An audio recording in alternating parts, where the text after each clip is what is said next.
Oi, seja bem-vindo à nossa videoaula de hoje. Será muito interessante. Vamos a falar de um tema muito importante, que é a educação. Mas não vamos a falar de qualquer educação, mas vamos a falar de educação no período grego. Vamos lá. Então, para falar de educação no período grego, temos que começar com uma palavra grega. E essa palavra é paideia, que vocês podem ver aqui escrita em grego na slide.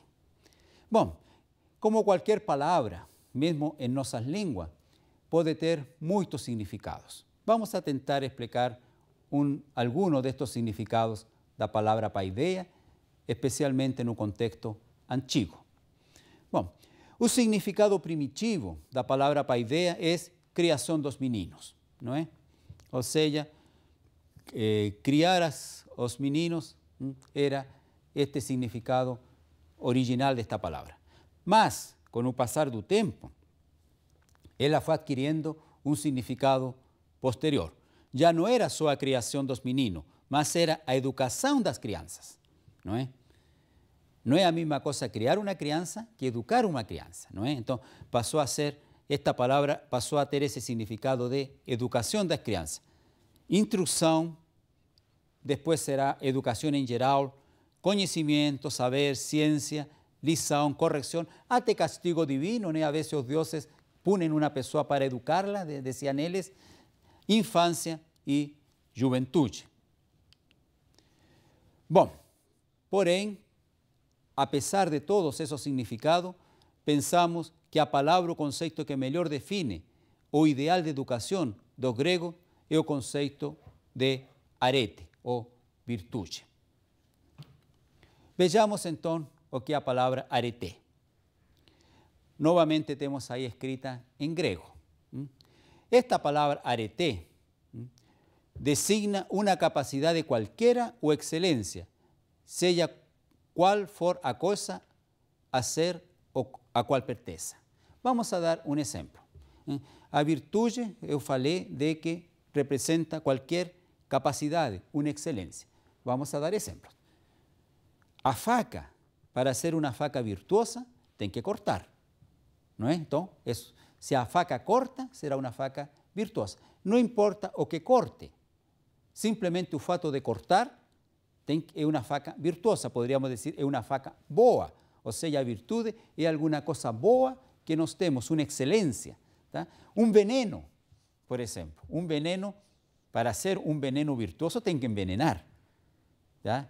Então, uma faca, para ser uma faca virtuosa, tem que cortar.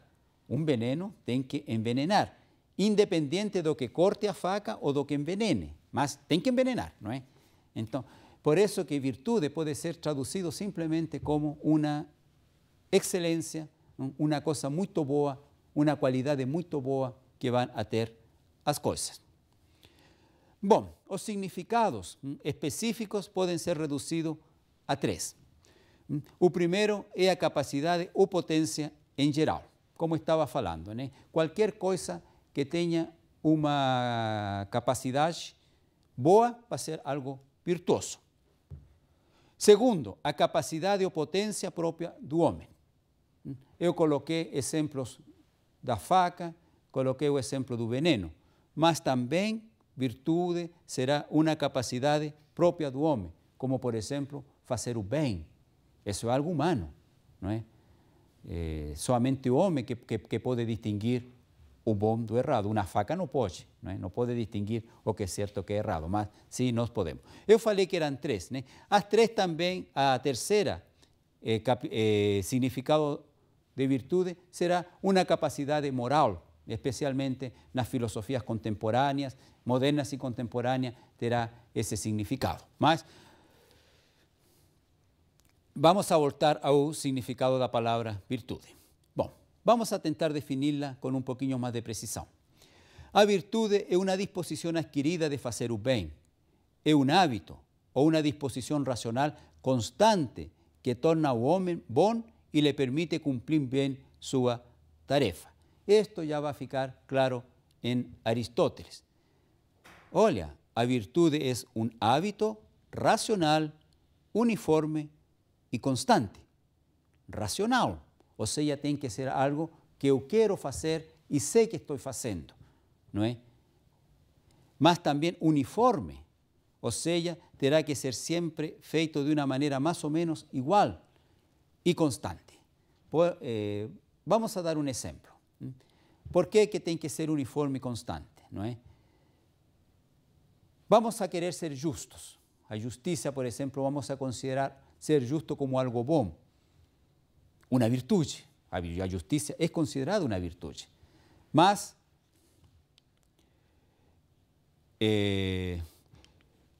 se nós consideramos a justiça como uma virtude, como nos tornamos justos? Com hábitos racionais, uniforme e constante. Ou seja, eu terei que praticar actos de justiça, mas sempre. Eu não me torno justo praticando uma única vez um acto de justiça, não é? Por isso que tem que ser constante. Eu, para ser justo, tenho que ser justo, sempre. Eu não sou justo se sou justo uma vez na vida e todas as outras vezes sou injusto. Ou se sou justo 1 hora por dia e 23 horas injusto, não é? Mas também terá que ser uniforme. Eu não posso entender o que é justiça hoje e amanhã entender outra coisa, não é? Então, por isso que tem que ser uniforme e constante, né? Somos justos quando somos a maior parte de nossas vidas justas, né? E de uma maneira uniforme. Não podemos ir mudando cada vez de acordo com nossa conveniência o que entendemos por justiça. Quando nos conviene entendemos uma coisa, quando não nos conviene entendemos outra. Por isso que tem que ser uniforme. Ou sempre igual. O que eu entendo por justiça terá que ser sempre igual. E terá que ser constante, ou seja, practicá-lo continuamente, não é? Por isso que se alguém se considera justo, se alguém diz, eu sou justo, a primeira pergunta que temos que fazer é, qual foi a última vez que você praticou um acto de justiça? Se é muito antigamente, então não vale, né? Se diz, por exemplo, foi há 30 anos atrás, então você foi justo 40 anos atrás, né? Hoje não é mais. Se você quer ser justo hoje, terá que praticar hoje actos de justiça e não ser actos que praticou há muito tempo atrás, não é? Por isso que tem que ser constante. Bom, aqui surge então o grande problema da paideia ou da educação, não é? A virtude pode ser ensinada, ou seja, eu posso alguém ensinar a ser justo? Ser justo se aprende, e se aprende pode ser ensinado, ou independe da educação? Mesmo que eu ensine a uma criança injustiça, ela continuará sendo justa se ela é justa? Ou depende da educação? Bom, é o que vamos ver a continuação.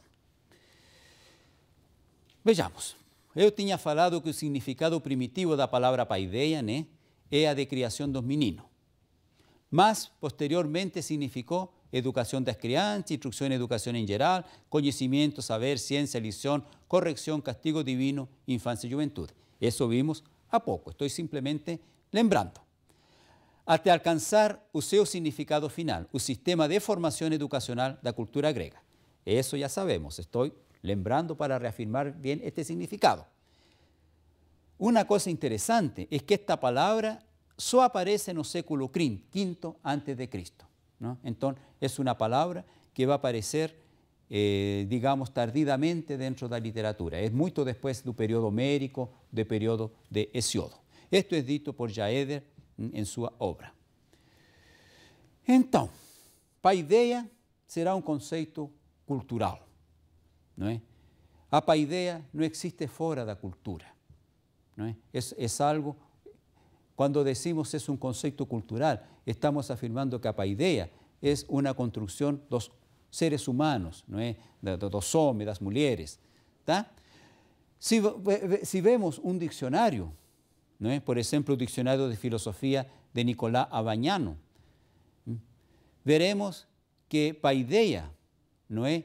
É a pessoa humana individualizada na própria formação, tá?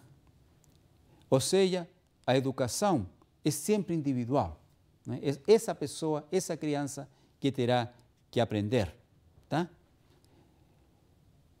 E uma criança não aprende igual a outra, tá?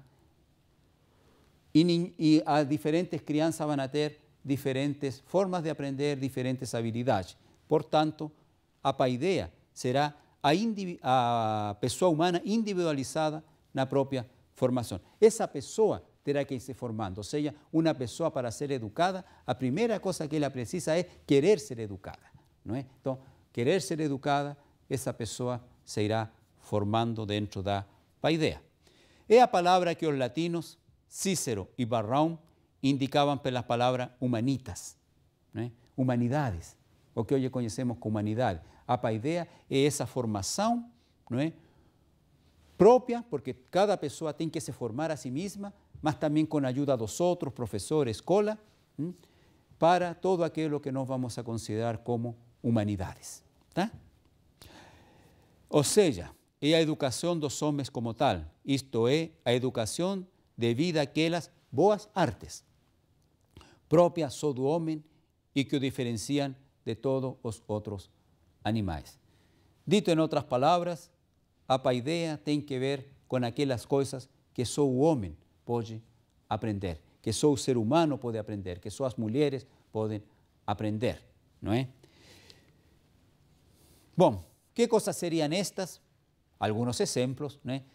Poesia, eloquência, filosofia, entre outras, não é? Poesia, eloquência, filosofia, são coisas que só seres humanos podem aprender.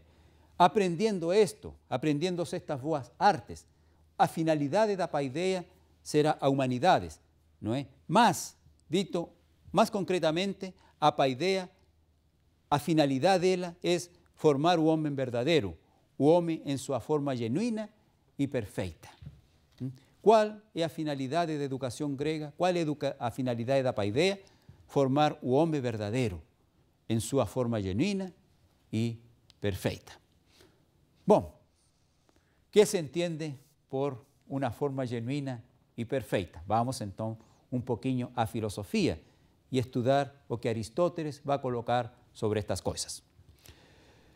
Aristóteles escreveu um livro muito importante que se conhece como Ética a Nicômaco. Nicômaco possivelmente seja seu filho, então é uma ética escrita por ele para seu filho.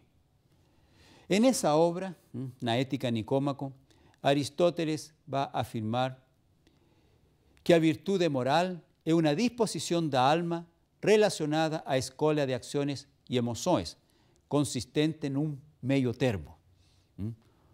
Ou seja, um meio termo relativo a nós, determinado pela razão. A razão graças à qual um homem dotado de discernimento o determinaria. ¿Qué significa este medio termo, ¿no? Esta virtude moral? Significa essa capacidade que nós temos para fazer as coisas na justa medida. Vou a colocar alguns exemplos de nosso cotidiano para que esto fique mais claro. Por exemplo, ¿cuánto debo comer? Bom, há uma justa medida que podemos comer, ¿no? Se comemos muito pouco, vamos a morrer de fome, vamos virar anoréxicos, anoréxicas, não é? Mas se comemos muito, vamos a virar possivelmente pessoas com sobrepeso e vamos a ter problema do coração. Há uma justa medida, né, que teremos para comer. Quanto exercício devo fazer? Sabemos que pessoas que não fazem exercício têm problema do coração e outros problemas, mas fazer muito exercício também pode causar problemas muito sérios. Por isso que um médico, um treinador, terá que determinar a justa medida. Quanto devo beber? Quanto devo descansar? Sabemos que pessoas que vivem o tempo todo descansando vão a ter problemas muito graves, especialmente no trabalho, se não faz as coisas que tem que fazer, não é? Mas também uma pessoa que trabalha excessivamente terá os mesmos problemas. Há uma justa medida para o trabalho, para o cansanço. Há uma justa medida para trabalhar e uma justa medida para descansar. Há uma justa medida para comer, para beber, para dormir, para trabalhar, para todas as coisas. A virtude, a verdadeira vida, a vida feliz, consiste precisamente em viver uma vida dentro desta justa medida. Ou seja, para Aristóteles, né, uma pessoa que vive nesta justa medida, que descansa o tempo adequado, que trabalha o tempo adequado, que come a quantidade certa, que bebe a quantidade certa, que faz a quantidade certa de exercício, que descansa, que dorme a quantidade certa, será uma pessoa feliz. O sea, esta virtud moral terá que ver con as escolhas que nós fazemos, porque isso é uma escolha racional, não é? É uma escolha racional que nós fazemos com a justa medida. Ou seja, a felicidade, de alguma maneira, depende do quanto. E este quanto é individualizado. Sabemos, por exemplo, que os treinadores, quando treinam os atletas, não dão para todos a mesma quantidade de exercício, não é? Há alguns que precisam mais, há outros que precisam menos. A quantidade de comida que cada pessoa come depende muito da estatura, da contextura, né? O que pode ser muito para uma, pode ser pouco para outra. Por exemplo, o que é muito para uma criança pode ser muito pouco para um adulto. Então, a justa medida também não é geral. A justa medida tem que ver com uma escolha individual que cada pessoa tem que fazer a partir do fato de se conhecer a si mesmo. Então, é uma disposição que nós temos relacionada às escolhas e emoções consistentes no meio termo. Tá? E isso, então, terá que ser feito com discernimento e determinação. Vejamos um pouquinho com mais detalhes isto do meio termo. O meio termo trata-se de um estado intermediário, porque nas várias formas de deficiência moral há falta ou excesso do que é conveniente tanto as emoções quanto nas ações, enquanto a excelência moral encontra ou prefere o meio termo.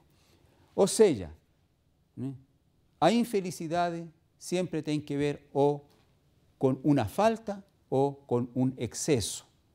E a felicidade, a verdadeira vida, sempre terá que ver com um meio termo, não é? Ou seja, a deficiência vai causar problemas, mas o excesso também pode causar problemas. Estes excessos geralmente são conhecidos como vícios, não é? E a verdadeira felicidade terá que ver nesse discernimento de poder evitar os extremos, ou seja, o muito e o pouco. Vamos a ler aqui agora um texto de Sócrates, no qual nos fala precisamente da virtude. É um diálogo de Sócrates. Sabemos que Sócrates não escreveu nada, não é? A maioria das coisas que conhecemos hoje dele foram escritas por seu discípulo Platão, e Platão vai ter um diálogo que se conhece como a República. E este texto que vou ler está na República, livro 3 de Platão, embora quem está falando é Sócrates, como personagem desta obra de Platão. Vejamos, de certo, por esta razão, meu caro Glauco, que a educação musical é a parte principal da educação, porque o ritmo e a harmonia têm o grande poder de penetrar na alma e tocá-la fortemente, levando com eles a graça e cortejando-la quando se foi bem educado. E também porque o jovem, a quem é dada como convém, sente muito vivamente a imperfeição e a feiura nas obras da arte ou da natureza e experimenta justamente desagrados.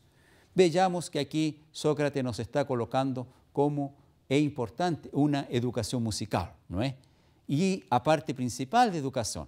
Com a música, o jovem aprenderá o ritmo e a harmonia, não é?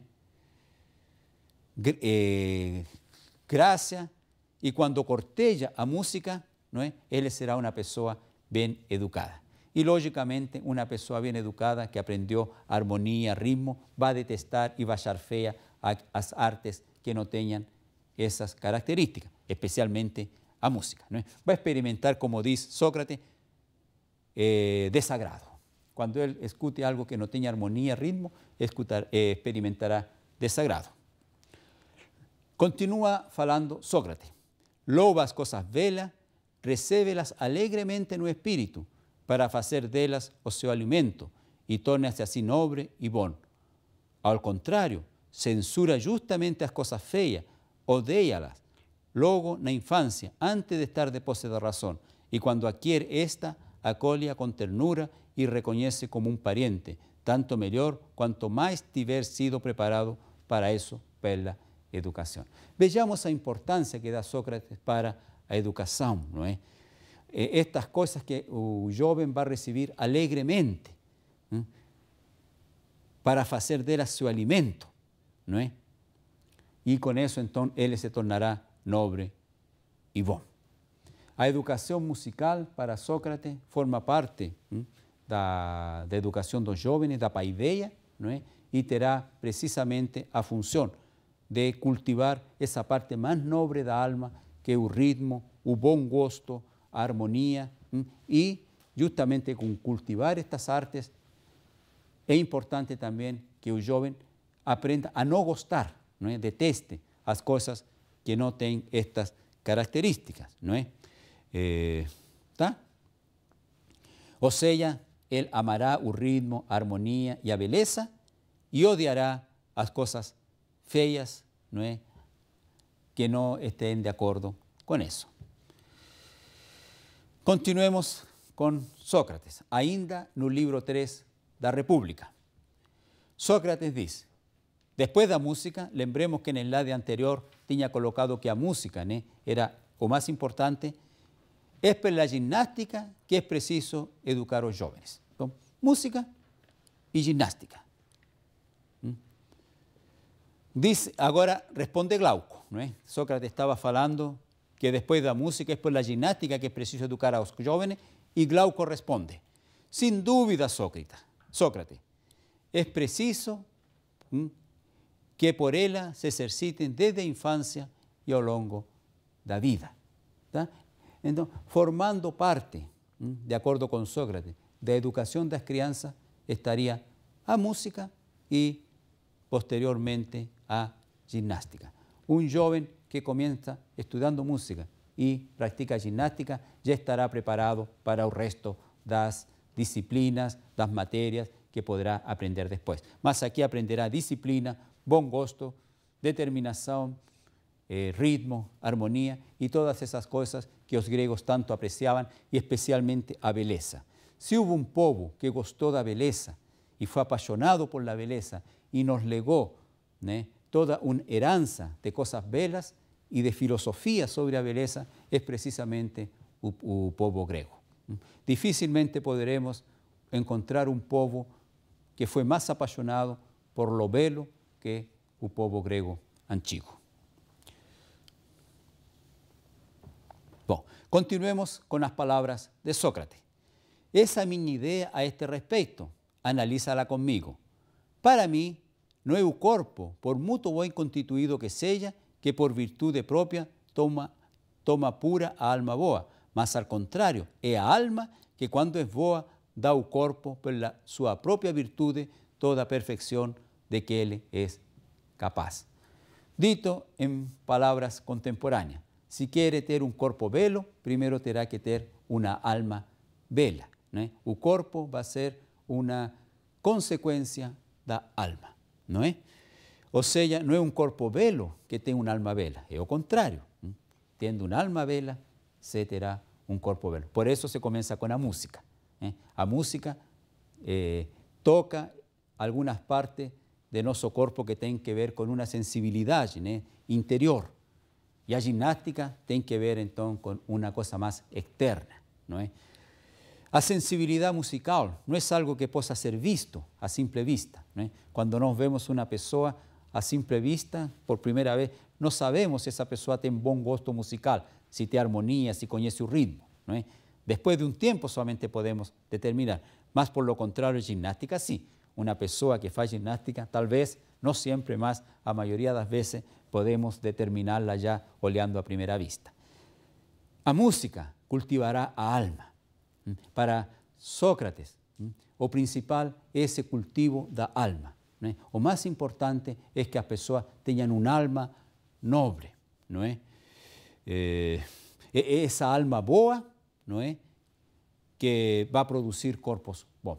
O mais importante para Sócrates é cultivar a alma e, consequentemente, cultivará o corpo. Não é?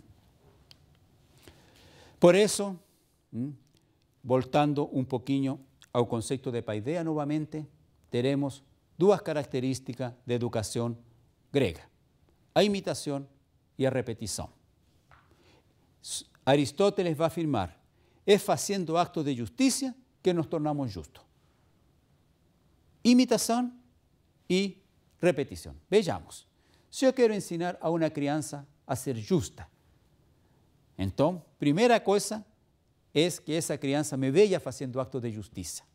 Se essa criança nunca me vê fazendo um acto de justiça, dificilmente eu poderia ensinar essa criança a ser justa. Ser justo não significa colocar alguma coisa na cabeça da criança. Aprender a ser justa não significa um conteúdo intelectual. Por exemplo, eu não posso dizer a uma criança: quer ser justa, leia este livro. Não.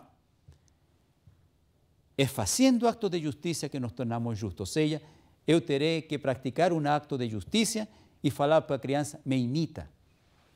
Como ser misericordioso? É praticando actos de misericórdia que nos tornamos misericordiosos.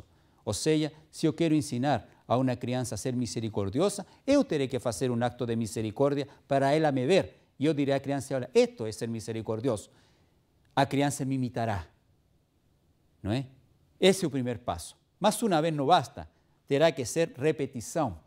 Então, eu praticarei actos de justiça de manhã, a criança me imitará. De tarde, a criança me imitará. No outro dia, a criança me imitará. De tanto imitar-me, a criança se torna.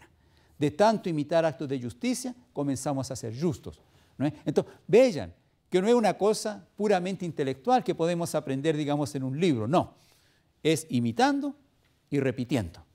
Não é? Como ser solidário, como ser justo, é praticando actos de justiça que nos tornamos justos. É praticando actos de misericórdia que nos tornamos misericordiosos. E como ensinamos isso? Bom, permitiendo que alguém nos imite e repita a nosso lado essas coisas. Não é? Uma criança, não é? de tanto ver que seus pais praticam actos de justiça, ela começará a imitar. Não é? Imitando e repetindo, se tornará justa. Por isso, não faz sentido, não é? Quando uma pessoa fala para uma criança fazer uma coisa, mas ela própria está fazendo o contrário. Não é? Imitar e repetir. Não adianta, por exemplo, dizer para uma criança que o cigarro faz mal quando você está fumando. Não é? Então, porque na paideia há dois conceitos que são chave: imitação e repetição. Não é? Imitação e repetição são as duas palavras chaves para isso. Bom, as virtudes, então, terão que ver com a finalidade da virtude, será a felicidade e, finalmente, uma vida realizada. A finalidade da educação será que sejamos felizes, e ser felizes significa realizar uma vida feliz e plena, ou seja, uma vida realizada na qual nós podemos realizar todas nossas potencialidades. Bom, e essa foi nossa aula de hoje. Vimos os aspectos mais clássicos da cultura grega e especificamente da educação e da paideia. Até a próxima!